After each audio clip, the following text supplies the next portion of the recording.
You can blame the current predicament we find ourselves in with Donald Trump on this man, former President Barack Obama.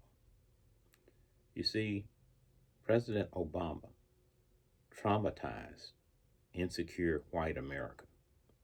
And in case you're wondering exactly what insecure white America is that portion of the white population that has been left behind by technology.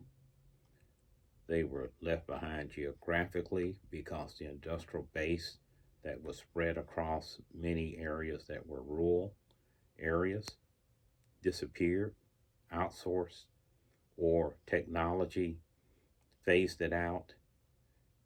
And these folks at least had the thought that, well, at least I'm better than these other people. Then along comes Barack Obama, showing how competent, eloquent, skilled, intelligent.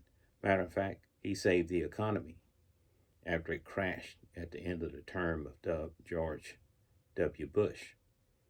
So during the term of Barack Obama, you start to have the rise of all of this backlash, birtherism, Tea Party, and then in steps Donald Trump to gather all of that anger and angst into one place and crystallize it to the point of the end justified whatever means it took to get there.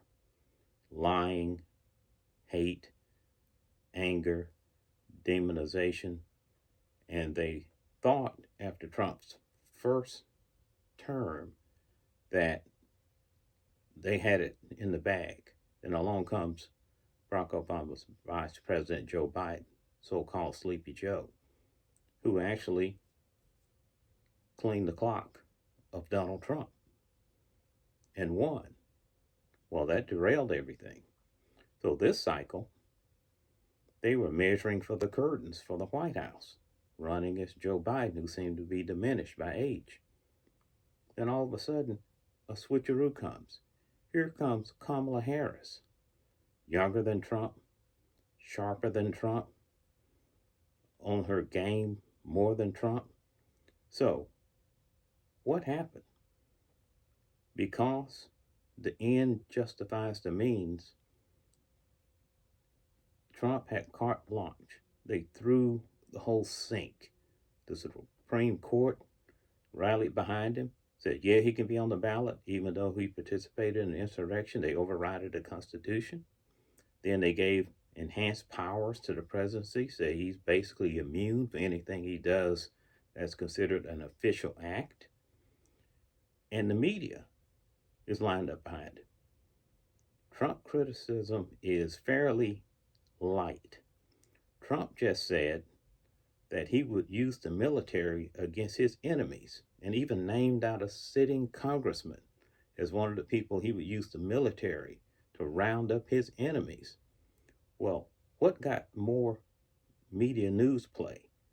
Trump saying about the military being basically turned against Americans, or Kamala Harris' so-called issue of support among black men? The black men issue, the big shiny object to distract from the guy that said when he's president, he's going to turn the military on his own citizens if they didn't support him. So Barack Obama caused a lot of trauma, but I think we're going to be okay because I have a sneaking suspicion that the polls we're hearing saying everything is tied have been pumped up on one side. Something called oversampling on the Republican side to make it look like it's closer than it is. But between now and November 5th, we need to turn out, we need to vote by mail, do early voting, and show up on November 5th to make sure that Donald Trump doesn't get to be dictator for a day.